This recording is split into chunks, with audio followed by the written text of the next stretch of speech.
Welcome back to my channel. This is the concluding part of my culture shock experience in Canada series. I hope that you enjoyed the first one. If you haven't seen it, I'll link it up here for you to catch up. Okay, my name is Hamida. If you're new here, hey girl, hi guy. I'm a Nigerian YouTuber based in Toronto, Canada. I film about lifestyle in Canada, vlogs, and story times. So if you are interested in this kind of content, please subscribe down below. It will mean a lot to me. Anyways, without further ado, let's get right into the video.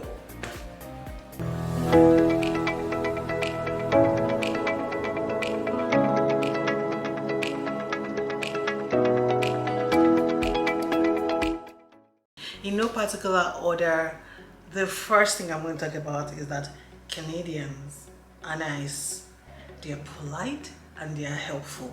I'm sure that you've heard about this from every other person, but I'm telling you that they are nice. Yeah, a couple of people say that, oh, they are fake. Yeah, maybe some people are fake and the love is not real.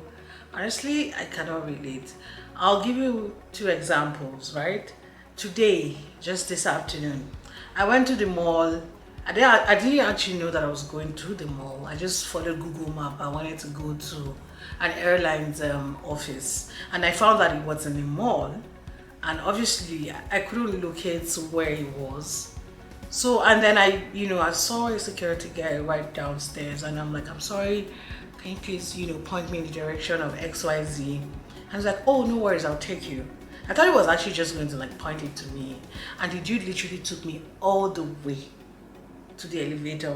Like literally went down the escalator, went up through another escalator, and then took me right in front of the elevator and told me you're going to the 11th floor. Like, I was so grateful. Oh my god. If it was Nigeria, I would have tipped him, but like I didn't want to offend him because I know that they're naturally nice people. You get what I mean? So, but anyways, that's one example. Yesterday I was coming back from the office and I'd been driving in traffic for like 2 hours. I was exhausted.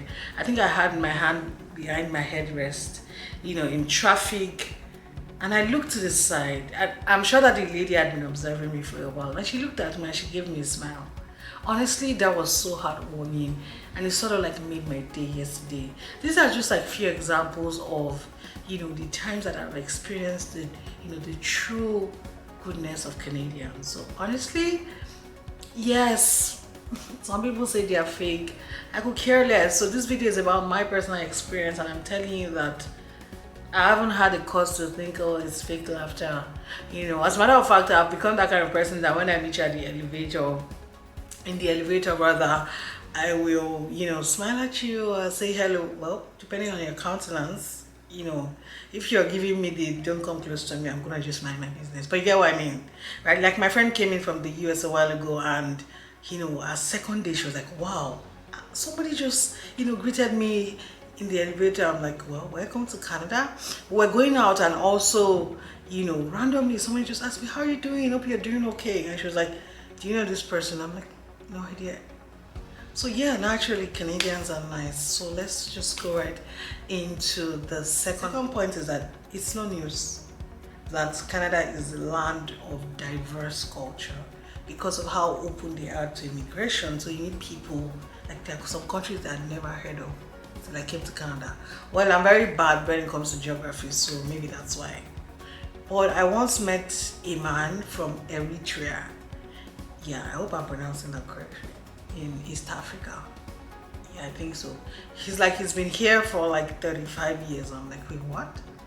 I also met one guy from the Dominica one time. Like, guys, there are some countries that I've never heard before. You get what I mean? So, like, okay, I know somebody from TNT, Trinidad and Tobago. I've also, like, when I tell you that it is diverse. And as such, you get to experience different culture, you get to meet different people. It's usually just always fun to listen to people talk about it. I know somebody from South Korea, and he was telling me a lot about how the military, exercise for all the male children in the family was intense, but I won't go deep into that. But essentially, like, I've got to like experience new culture, I've got to learn about people's culture, so that's definitely one of the shockers for me. The third one will be the work culture. Believe me when I tell you that the work culture is different. For context, I'm sorry I didn't study in the intro video. I'm Nigerian and I've lived in Nigeria all my life. I moved to Canada February 2022. And so yeah, technically this is like my 16th month. I don't know if I qualify to say I'm still new.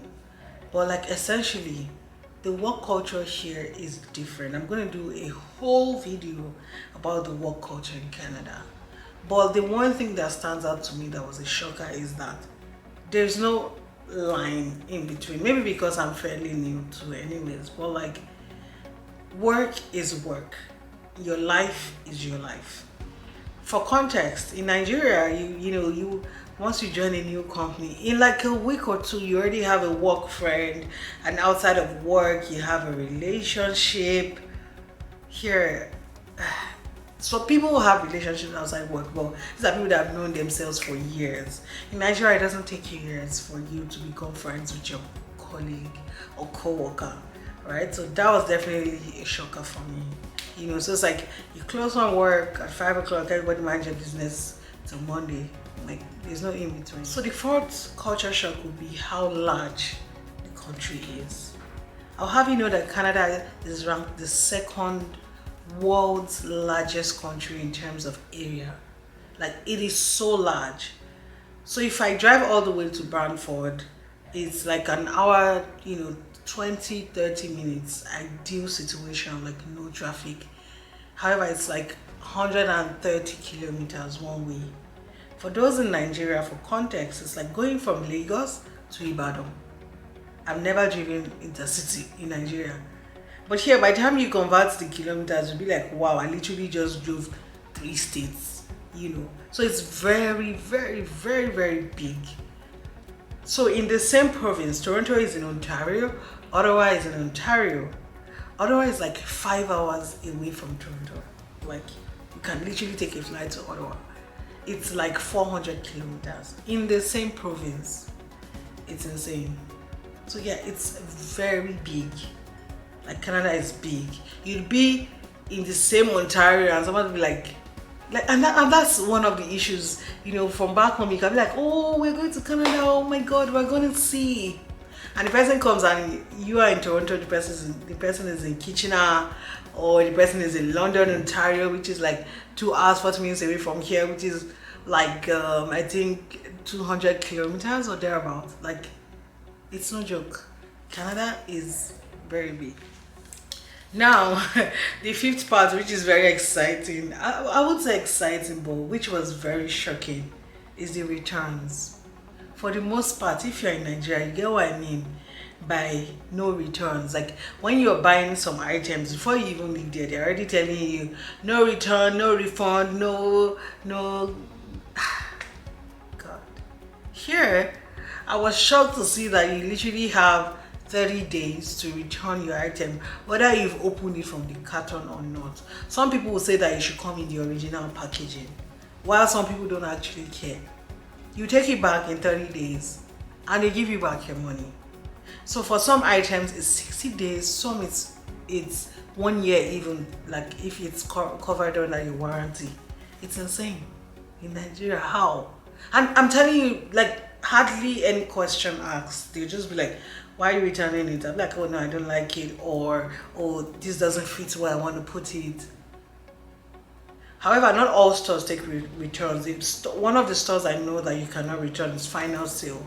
It's Dollarama, and I mean, it's a dollar store. What are you returning? So really, in terms of like, the highest price point is like $5. So why are you actually returning it? But like, aside Dollarama, every other 30 days. Like, even if it's clothes, even if it's shoes, unless they stay here that is Final Sale when you're buying it, meaning that you cannot return. So yeah, imagine my shocker. Nigerian vendors left the chat. Okay, number 6. This will be their love for animals. Canadians love animals. According to statistics, there are about, I'm gonna look into my book for this. Statistics wise, there are 10.6 million children under the ages of 5. This is as of 2021. Please don't quote my numbers, right? Whereas the number of animals that we have is about 16.4 million. When I say animals, I mean pets, dogs and cats, actually, just those two, dogs and cats. Dogs are 8.5 million, 7.9 million, pardon me, and cats are 8.5 million. In total, it's 16.4 million pets, dogs slash cats.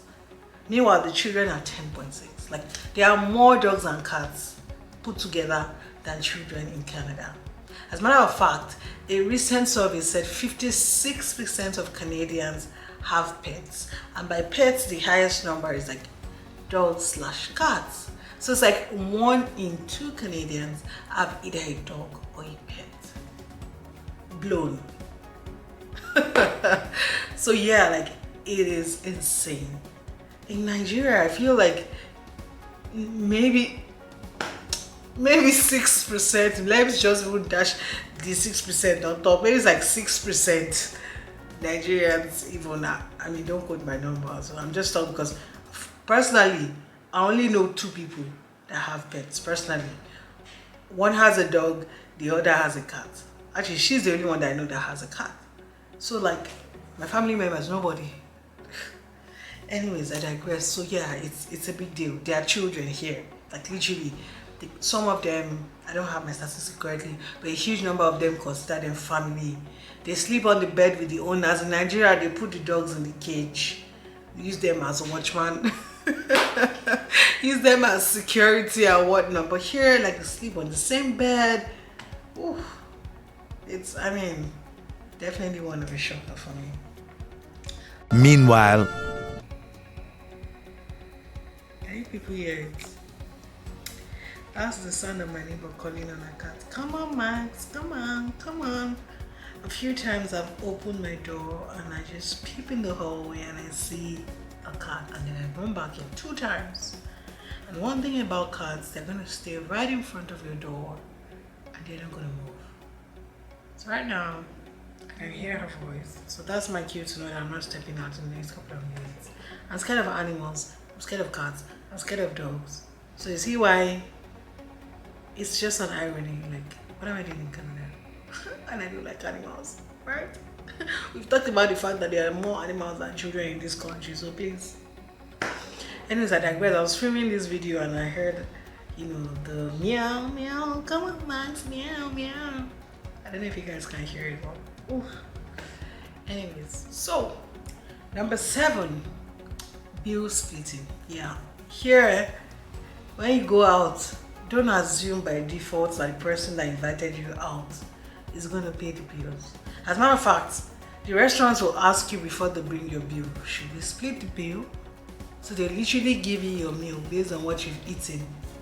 You know, contrary to Nigerian custom that when you're doing your birthday, you're the one that is going to pay for everything.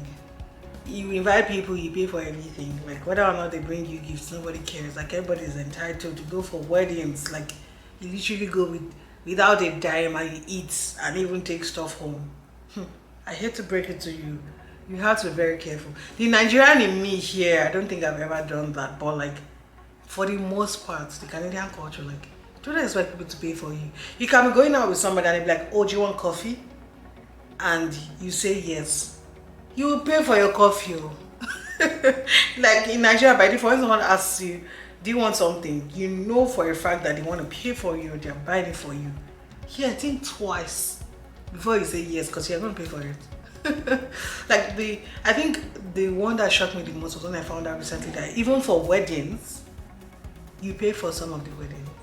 Like essentially, it's customary for you to give the couple an envelope with the price per head for that hotel. Say for example in Sheraton, or let's say Sheraton in Ikeja. So you go for a wedding in Sheraton and you know the meal per head is like 50k. So when you go for that wedding, you put 50k in an envelope for the couple to sort of cover the cost for you. In as much as it is not compulsory, it is customary. I'm like, wait, what?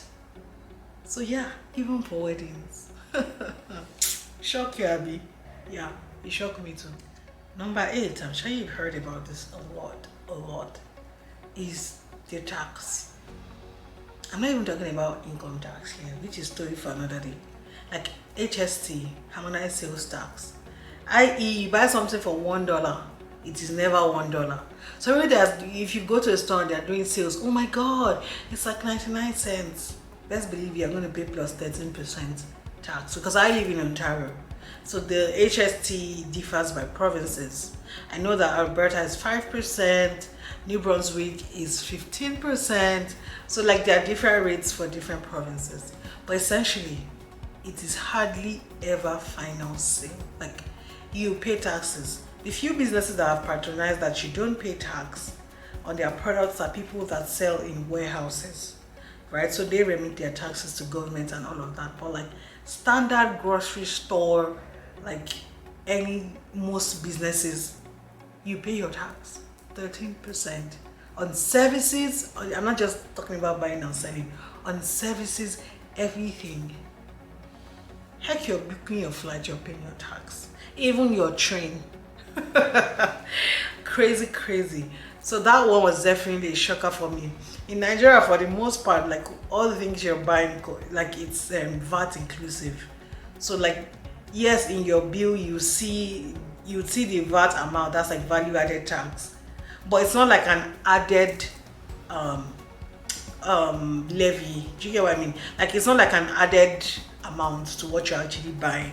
So for example, your total could be like 2,000 naira. So in your receipt, you see the breakdown that the price you actually paid might be like 1,800 naira, and the 200 there will be VAT. Not your concern, because you're actually paying your 2,000, right? But like it's hardly ever like differentiated, of course, aside from like people that do businesses and all of that. So imagine my shock. 13%. No matter, see, so if you see they're doing sales, oh, $50, oh my god, it's amazing. Oh my god, they are $30. Best believe you're gonna pay plus 13%. Okay? So be very careful how you rush sales. Okay, now number 8. Tips.